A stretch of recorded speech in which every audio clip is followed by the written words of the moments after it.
Amen. Let's talk resolve. After Penn State, how resolved were you and your staff, the players, on fixing some of the problems? Because you're always talking direction basketball. Yeah.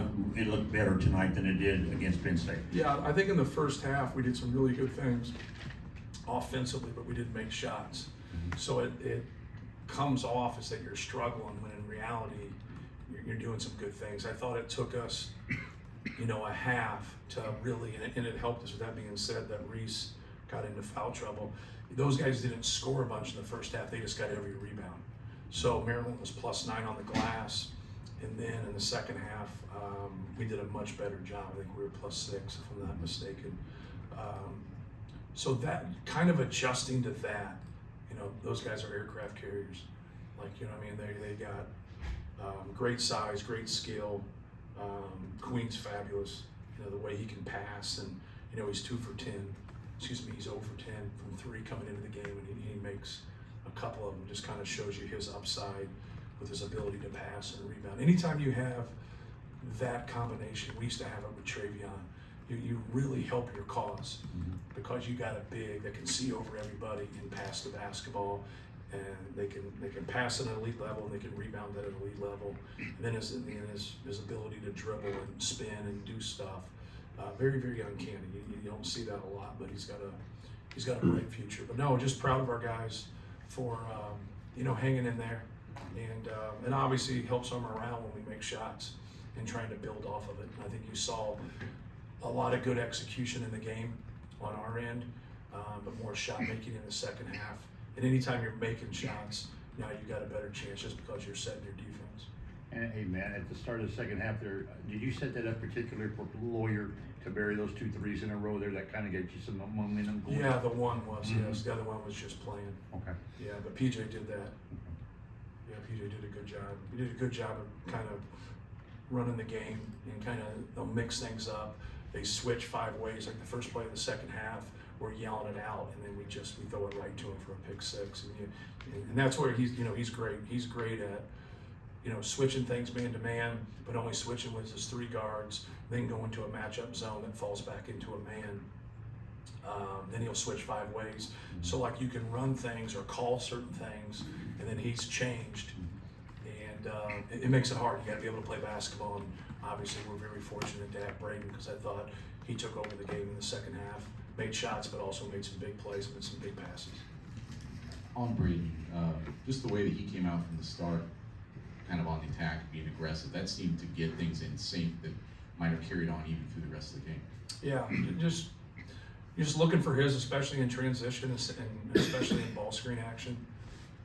Just taking what they're giving. I don't have that predetermined thought. If they're going to be up and they're going to be aggressive, try to hit the roll guy, try to get the ball out of your hands and throw it behind you. If they're going to give you space, which they give you more space in transition, look for your pull up or look to play off your shot fake after you drive the basketball, and just see how they're handling it. When you don't have those predetermined thoughts and you play off of instincts and you have his skill package, good things are going to happen. Coach, you mentioned the rebounding issues in the first half and then the improvement in the second half. Was it just accepting the physicality more and doing a better job of initiating that contact first? Yeah, well, the thing that happens when I have to watch the film is when you're going to beat us off the dribble and you got us in rotations, it's harder for us because now we don't have great rebound balance. So some of that came into play. I thought we did a better job guarding. You can't let the ball get into the paint. When the ball got into the paint, whether it was driven or passed, good things normally happen for them. That was make or miss. So I think that was more important for us. I think we were more active there, but to their defense, they also don't have one of those guys in there half the second half. We were very fortunate. And then when he was in there, when you're in foul trouble, you're just not always the same aggressive player on the glass, especially the offensive glass, because you don't want to get a cheap one. So I think that variable is pretty important. Matt, you're down 5 at halftime, and Braden said you were in a good situation because the shot selection was pretty good overall in the first half.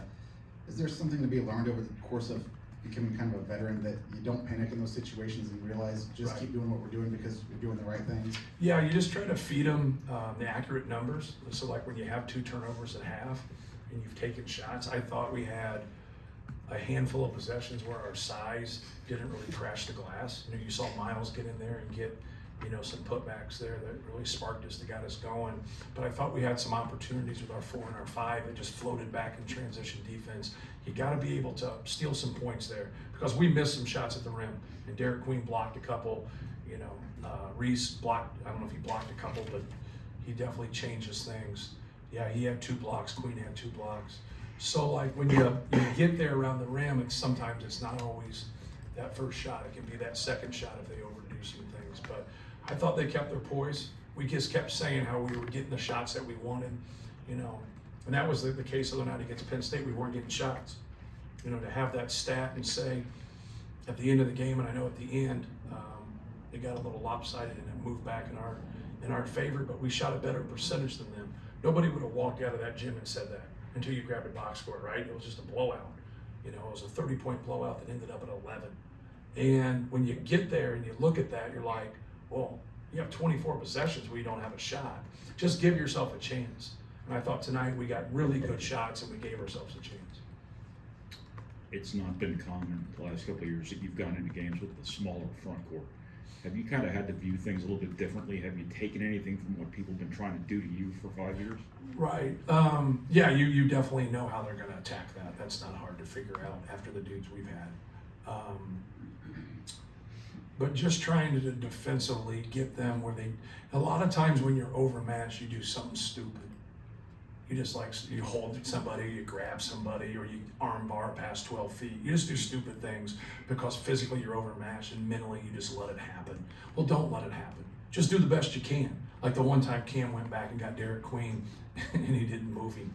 But he went back and cracked him, hit him hard as he could. Sometimes, guys that are that size, but he tried his best. It's like putting your kid on the bus, for the first day. Just try your best, man.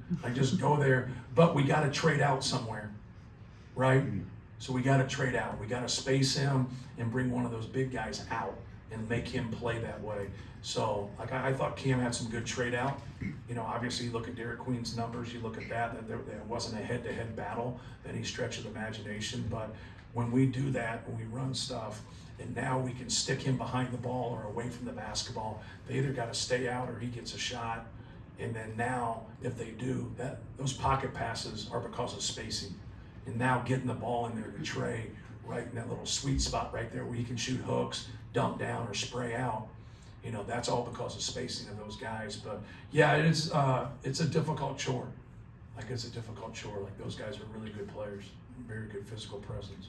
Yeah, if Reese goes to the bench in foul trouble and Trey really got going then against Queen in that situation, Reese immediately comes back in later, and you guys immediately go after Reese. Is that a play coming in from the bench, or is that just Braden and Trey knowing the situation? It's coming from the bench, but it's something that we do a lot of, right? We do. If you get aggressive, we can hook that in there. If you give us a gap, we can throw that pocket pass. If you blitz it, then we're just trying to get him right there in the middle.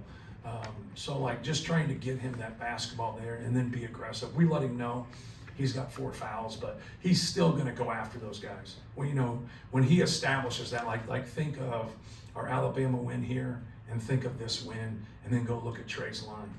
We got to, against people that have front lines like that, we got to establish him. They got to start thinking about him, because now when they start thinking about him and doubling and doing different things, that's how we can get threes. When they just stay one-on-one, he loves it, because he wants to score all night long. Against Alabama, he was 12 for 23. And so he could have been more efficient, but we're still getting him 23 shots. I think that's good. That beats 7 turnovers at Penn State. Casey McBride. Matt, staying on Trey, the way that Smith executes the offense, you can say the same about Trey, just making decisions down low. Being able to get those 2 in a 2-man game for that long of a stretch, what does that allow your offense to do? Yeah, it just depends how they play it, and they mix things up. But that's what we wanted. We wanted to space out our skill. We wanted those guys to get in a 2-man game, and when it wasn't there, just to kind of reuse it too. Go from a ball screen into a twist and use it again. Then if not, go back to a quick hit where he comes back for a handoff and then play again. Just keep making them, break right there. And then that's where I thought in that one stretch, Braden was getting his pull-up threes, but Braden was also getting in to get a little deeper pull-up. And then he started getting those passes to him, whether pocket pass. He had the lob over the top a couple times, and that's when he's at his best. Last one, right? You talk about teams fight at Penn State, to see Fletcher get 7 rebounds and Miles get 7 rebounds. Miles has had a lot of like closeout defensive rebounds Right. this season in the final Yeah. minutes of games. Yeah. What does that kind of say about what they're trying to give you in terms of, you know, substance and toughness and things like that? Yeah, I thought it was great. You know, both those guys got 7 rebounds, and that's what we need. Like, you know, those guys are, when the 4s and 5s, you know, are doing more of a box out. And now we just tell those guys to be able to go and get it, because those guys got such a chore of trying to keep those guys off the glass. And I thought they both did a great job. You know, I thought Miles, I think it's frustrating sometimes, you know, like for those guys, because they're running stuff, and Miles gets those lead guards, you know, and they have quickness, and that's a hard thing. But I thought, like, his guy got away from him a couple times, but like at the end there, he went and got a couple clutch rebounds for us, just like he has in other close games for us. He did that against Ole Miss, which was huge. Thank you. Thank you, Matt. Yep.